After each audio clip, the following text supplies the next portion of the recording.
প্রিয় বন্ধুরা, সবাই কেমন আছো? নিশ্চয়ই সবাই খুব ভালো আছো। আমিও তোমাদের ভালোবাসা ও আশীর্বাদে খুবই ভালো আছি। তো আমরা ঠাকুর দেখতে গিয়েছিলাম বাগনানে। বাগনানে ঠাকুরগুলো খুব সুন্দর হয়েছিল, এক ছাঁচে তৈরি করা হয়েছিল, পুরো রাজবেশের মতো লাগছিল, দারুণ। পয়সা দিয়েই ঠাকুরটা তৈরি হয়েছিল, পুরো পয়সা দিয়ে, টাকা পয়সা দিয়ে পুরো একদম দারুণভাবে সাজিয়েছিল। আর হচ্ছে প্যান্ডেলের, প্রতিটা প্যান্ডেলের গায়েতে পুরো টাকা দিয়ে তৈরি হয়েছিল প্যান্ডেলটা, খুব সুন্দর হয়েছিল।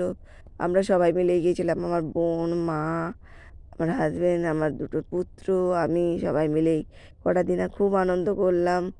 তো দেখো আমার বোন টাটা দিচ্ছে তোমাদেরকে সবাইকে।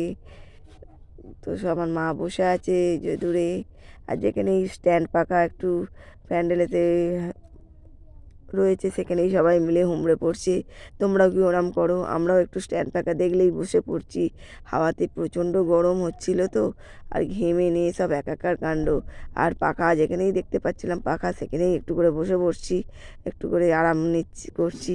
কেননা খুব কষ্ট হচ্ছিল কদিন ভোর হেঁটে হেঁটে, কিন্তু তবুও ভালোই লাগছিল। এই কটা দিনই তো আনন্দ বলো, তারপরে তো আবার সেই কাজের মধ্যে ফিরে যাওয়া হচ্ছে, কাজের মধ্যে থাকা আর ভালো লাগে না। যে কটা দিন, মা আরও কটা দিন থেকে গেলে খুবই ভালো হতো।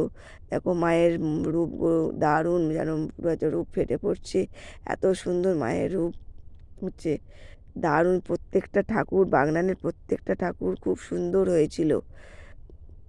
আমার বোনের ছেলেও ছিল, ওর কথাটাই বলতে ভুলে গিয়েছিলাম। তো সবাই মিলে খুব আনন্দ করলাম কটা দিন। তো আজ মনটা খুবই ভারাক্রান্ত। আজ বিজয়া দশমী, মায়ের এবারে যাওয়ার পালা কৈলাসেতে, শ্বশুরবাড়িতে। তো আর কটা দিন মা থেকে গেলে খুবই ভালো হতো বলো।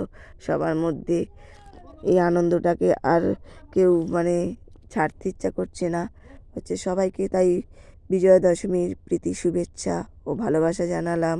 সবাই খুব ভালো থেকো, সুস্থ থেকো, এবং মন দিয়ে আবার কাজের মধ্যে ফিরে যেও।